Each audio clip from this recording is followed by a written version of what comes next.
What is the Philippine Province Renewed Province Plan for 2021-2023? It is the collective response of the Philippine Province, the Jesuits and its mission partners, our communities, and our institutions to the challenges of the day.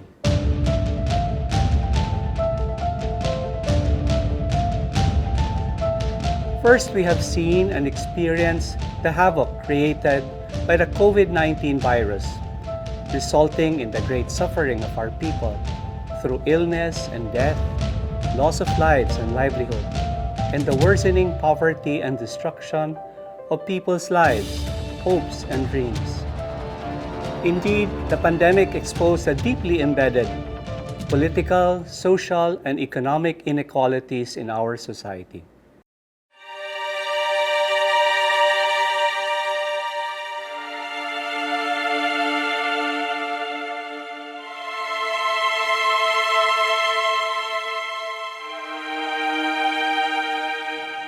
Second, we have seen and experienced the creeping authoritarianism that has enveloped the Philippine nation, resulting in the death of thousands of Filipinos due to the war on drugs, the breakdown of the rule of law, the abuse of power and its impunity, the assault on and weakening of democratic institutions, the intolerance of dissent, and the almost total capitulation of our national interests to China.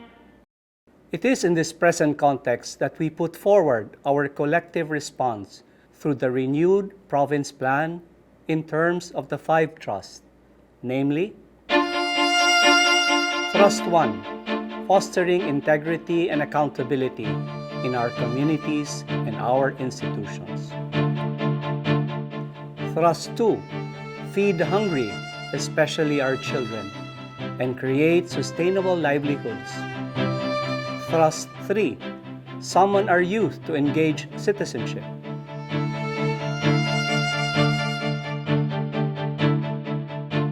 Thrust 4, build faith-based hope and resiliency. And finally, Thrust 5, cultivate personal and institutional ecological conversion.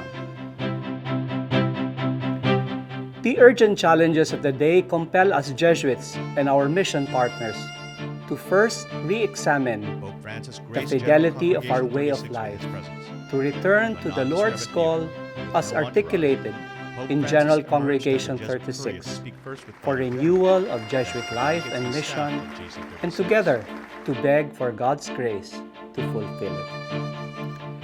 The pursuit of these province trusts relies heavily on our capacity as individuals, communities, and institutions to engage in personal and collective examination of conscience and to see how we can live out and struggle with our vowed commitments to Jesuit life and our shared mission.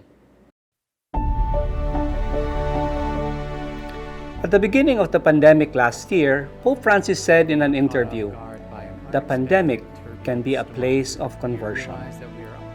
He invited us to reflect on how we as individuals and as a society can respond to the great suffering caused by the pandemic, especially to those in the peripheries. This pandemic can be a grace moment where we turn away from our selfish preoccupations and turn to the needs of those most impacted by the pandemic: the sick, dying, hungry, jobless, and losing hope. 1 year hence, we still have the opportunity to move towards that desired conversion as we celebrate 2 very significant events in 2021. We are grateful for the 5th centenary of Christianity in the Philippines and the 5th centenary of the conversion of Saint Ignatius of Loyola. These 2 events can truly inspire and encourage us to live our Christian lives more faithfully and deeply. It can be a moment of grace as we plan and engage in activities related to these 2 centenaries. These twin celebrations, therefore, with the planning and implementing of the province plan, can renew our experience with God by directing our efforts toward those most impacted by the pandemic and the volatile national and political landscape. Mary, patroness of the Philippines, pray for us. Saint Ignatius of Loyola, pray for us.